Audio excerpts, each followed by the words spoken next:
All right, y'all. So Newton's law of cooling is actually one of my favorites. Because we don't have time. We might do it after the test. Sorry, seniors. But we can actually prove Newton's law of cooling. We can take a cake out of the oven and we can measure the temperature after about 3 minutes. And then we can say what temperature it will be in 10 minutes. It works 100%. Even you can do it with you can do it with anything.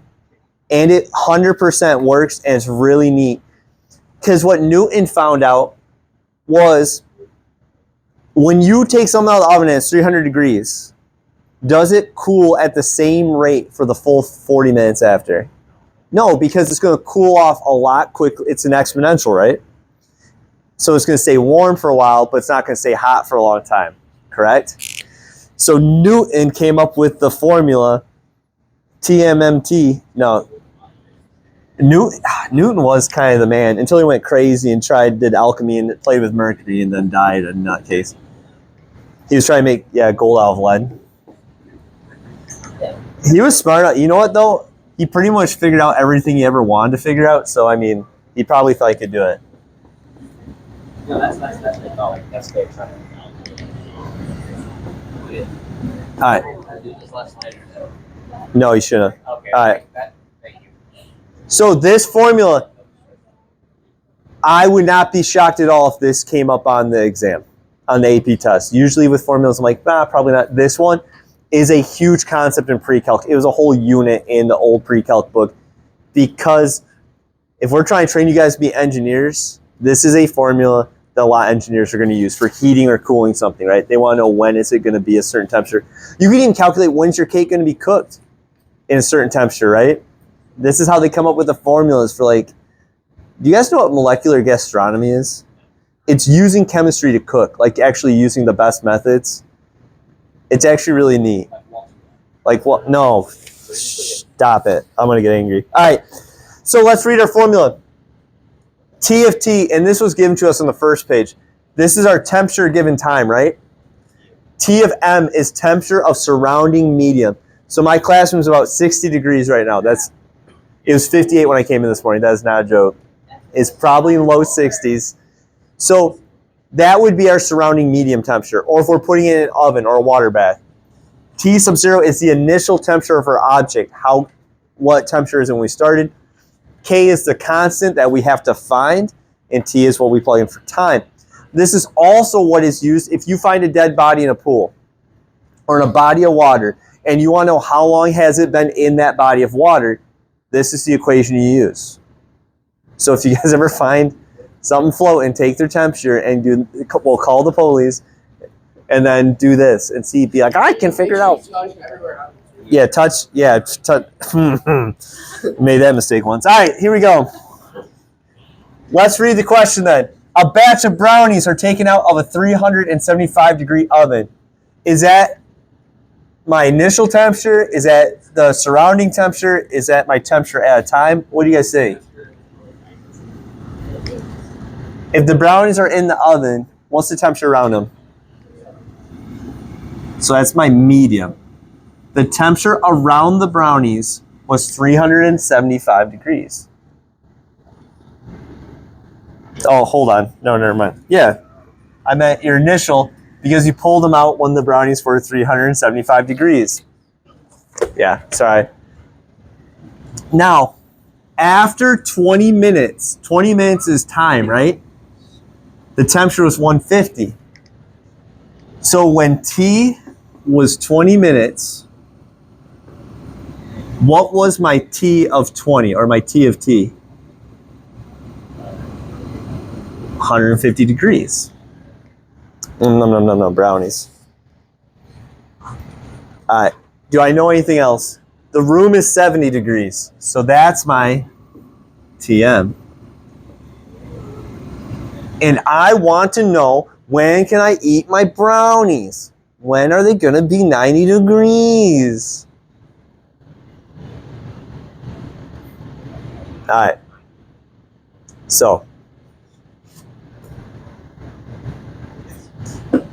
let's plug in and see what we can find out. Do I have my K over here yet? No.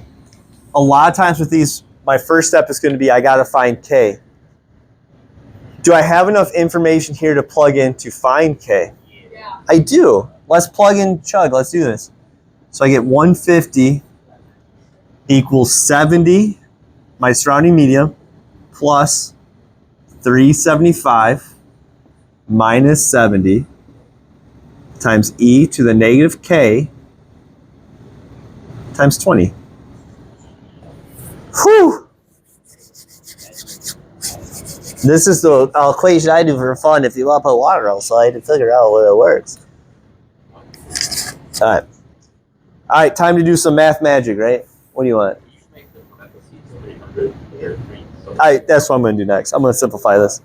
Let's simplify this beast. I'm going to subtract over the 70. And what's that? 80 equals 305 e to the negative 20k, right?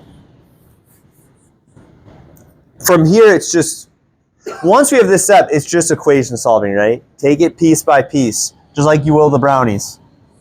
All right. Divide both sides by 305. Do y'all agree on that?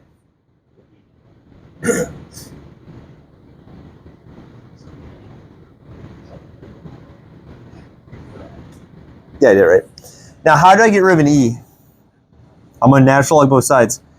I'm going to natural log and keep this in parentheses.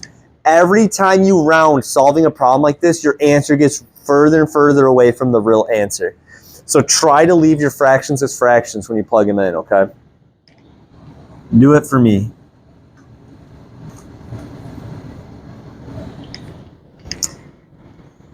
You have a lot of space for this problem, correct? Yeah. All right, good. Now what do I do to both sides? Divide by negative 20. So I'd write that below it. So k equals, what did you guys get? 66914. How many decimal points do I have on that? 6. 6 is important. I don't know if we're going to teach you, but in the old pre-calc book, they would stress when you go to plug in K, you need at minimum 6 digits or 6 sig figs. Remember that? 6 sig figs. The reason why, if you plug in 0.07 and you plug in this, you will get 2 very different answers because it's exponential. Okay?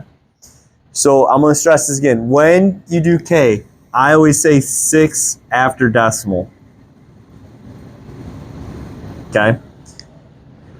If you're good at your calculator and doing second answer or plugging in what was already in, do that. That's even better. What's up?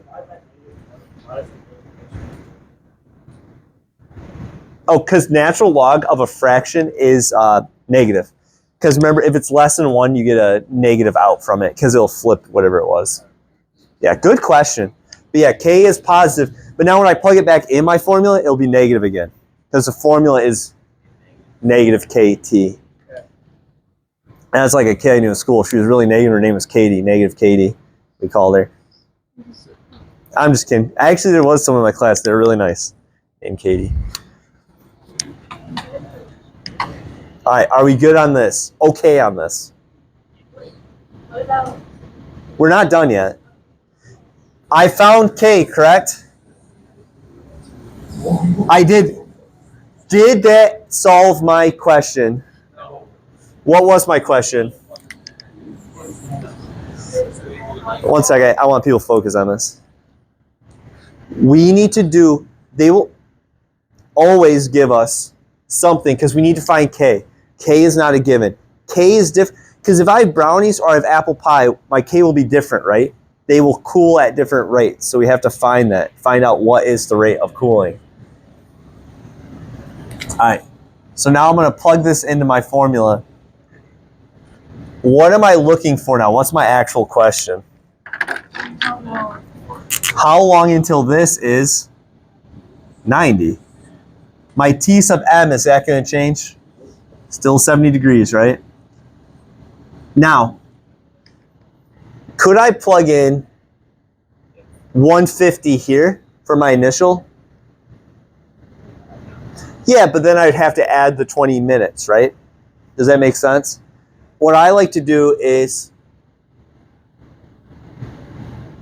this is where wording's gonna matter. If I plug in 375 and I get an answer, I would say it'll take this many total minutes from after taking out of the oven, right? If I use 150 for my initial, because I'm starting like I did my measurement, I would say we have that many more minutes after the 20, you know what I mean? How do you guys want to do it? Both are acceptable. Let's do the total. I like to do the total. So I'm going to do 375 minus my meat. So my formula is actually all exactly the same, right? What's changing is I know my K.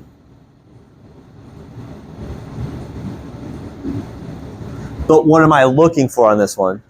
I want T. What's my time? Right? Do you have the time to listen to me whine?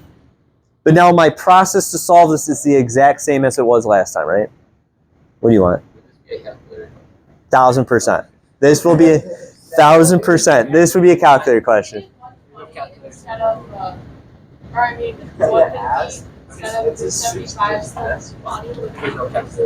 I'll talk about it at the end. I can put in context when I get a final answer. All right. So I'm going to subtract the 70 over. And this is 305 e to the negative 0.066914 t, right? Look familiar? Divide by 305.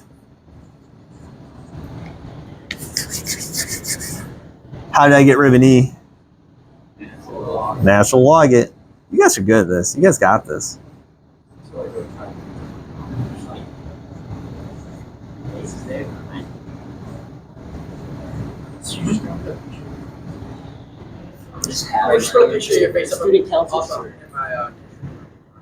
Oh yeah. Whatever floats your boat. All right. Now what did I do to both sides? Divide by that gross number, right? Absolutely not. What do you guys get when you do this? I got 40.7176. Whew. Now, if this is an AP test, no credit. After 41 minutes, the brownies will be 90 degrees. Well, actually, I can put just below 90 degrees, right? Well, cool to 90 degrees. But yeah.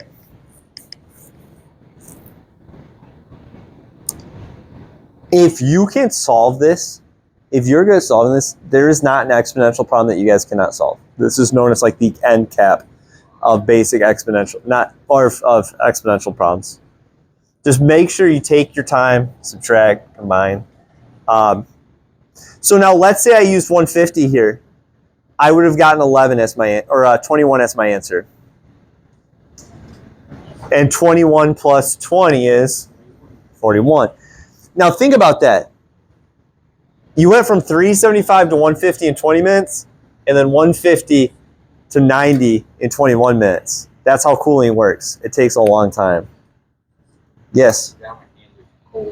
That's why your hands are so cold. I'm happy that got on the video. All right, have a good day, everybody. By the way, Packers stink. I don't care if they beat the Cowboys.